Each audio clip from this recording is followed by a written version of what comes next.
హైకోర్టులో తెలంగాణ హైకోర్టులో కేటీఆర్ కు ఎదురుదెబ్బ తగిలింది. కేటీఆర్ వేసినటువంటి క్వాష్ పిటిషన్ ను హైకోర్టు డిస్మిస్ చేసింది.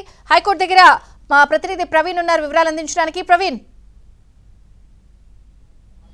ప్రస్తుతం అయితే మాత్రం కేటీఆర్ వేసినటువంటి క్వాష్ పిటిషన్ అయితే మాత్రం డిస్మిస్ చేసింది. కొద్ది నిమిషాల క్రితమే ప్రభుత్వ వాదనలకు ఏకీభవించినటువంటి న్యాయస్థానం కేటీఆర్ వేసినటువంటి పిటిషన్ను డిస్మిస్ చేసింది. ఏ నిమిషమైనా కూడా ఏసీబీ అరెస్ట్ చేసేటువంటి అవకాశం అయితే కనపడుతుంది.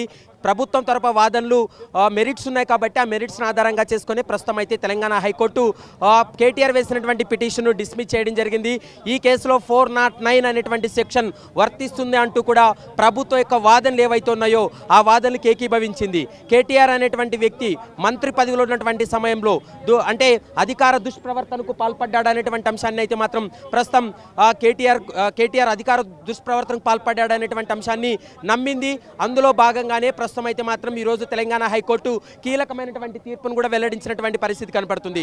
మరోవైపు ఈ కేసులో సుదీర్ఘ వాదనల తర్వాత ఇటు కేటీఆర్ కావచ్చు, మరోవైపు ప్రభుత్వ యొక్క వాదనలు విన్న తర్వాత కోర్టు మెరిట్స్ ఆధారంగా చేసుకుని ఈరోజు కీలకమైనటువంటి తీర్పును కూడా వెల్లడించినటువంటి పరిస్థితి అయితే స్పష్టంగా కనపడుతుంది.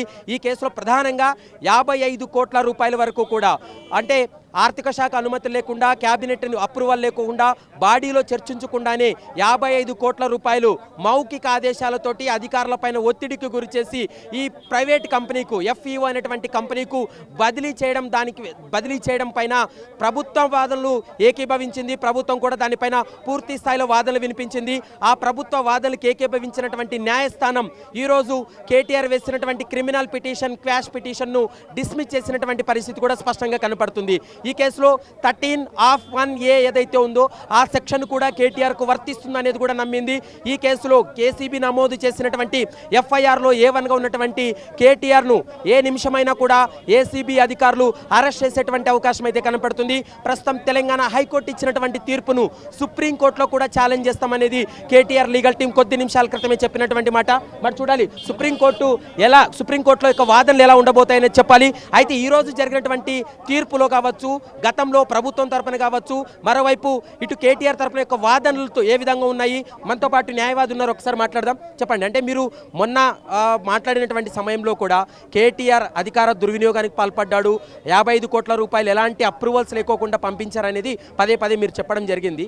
ఈ రోజు తీర్పుని ఎలా చూస్తారు? నేను డెఫినెట్గా చెప్తున్నా, స్వేరింగ్ ceremony is the part and parcel. దాన్ని భాగంలో తీసుకోవాలి. Without taking the oath as cabinet minister and do discharge duty without fear and favor అన్నారు. అంటే భయానికి అనుకూలతలకు నేను ఆశ్రిత పక్షపాతానికి పాల్పడను అని చెప్పి క్లియర్గా చెప్పిన తర్వాత వై యు ఆర్